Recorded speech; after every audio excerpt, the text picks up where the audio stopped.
సుహాస్ ఇంకా మాలవిక మనోజ్ కాంబినేషన్లో వచ్చిన ఓ భామ అయ్యో రామ మూవీ ఎలా ఉంది అనేది ఈ వీడియోలో డీటెయిల్గా అయితే మాట్లాడుకుందాం. నేను ప్రజెంట్ వేరే ప్లేస్లో ఉన్నా కాబట్టి ఈ రకంగా వీడియో చేస్తున్నాను, లేకపోతే నా ఫేస్ చూపించే వీడియో అయితే చేసామండి. అయితే ఈ మూవీ ఎలా ఉంది అనేది ఈ వీడియోలో డీటెయిల్గా అయితే మాట్లాడుకుందాం.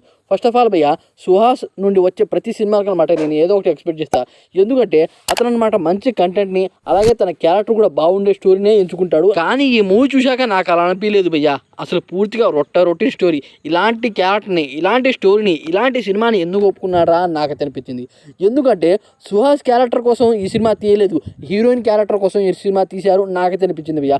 హీరోయిన్ కనమాట మంచి సీన్స్ అయితే ఉన్నాయి. ఆవిడ క్యారెక్టర్ ఈ మూవీలో ఏ రకంగా ఉంటుందంటే భయ్య, ఆవిడైతే బాగా రిచ్ పర్సన్. ఆ రిచ్ పర్సన్ అనమాట బాగా పూరుగున్న పర్సన్ అయితే ప్రేమిస్తుంది, అదే సుహాస్. సుహాస్కి అయితే ఏమీ ఉండదు భయ్య. అయితే తనకు ఒక గోల్ అయితే ఉంటుంది.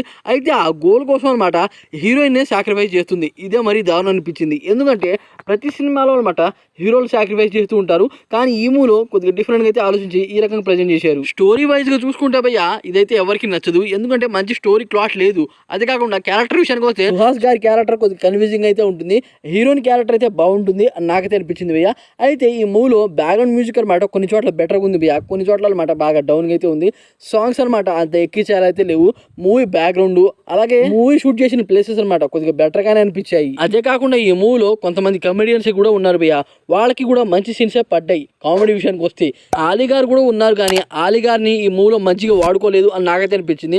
ఆలీ గారికి సుహాస్ గారికి కొన్ని కన్వర్జేషన్స్ అయితే ఉన్నాయి భయ్య. ఆ సీన్స్ అయినా కొద్దిగా ఎక్కువసేపు ఉంచుంటే బాగుండేది, మూవీకి ప్లస్ జరిగేది. కానీ వాటిని కూడా తక్కువ చేసి చూపించారు, దానివల్ల కొద్దిగా నెగిటివ్ అయితే వచ్చేసింది. ఈ మూవీని థియేటర్లో అయితే ఒకసారి చూడొచ్చు భయ్య. ఓవరాల్గా ఈ మూవీకి నేను ఇచ్చే రేటింగ్ మాత్రం 2. ఈ మూవీ మీరు చూసుకున్నట్టయితే మీకు ఎలా అనిపించింది అనే డిఫరెంట్ కామెంట్స్ ఈ వీడియో కొద్దిగా లైక్ చేయండి ఫ్రెండ్స్.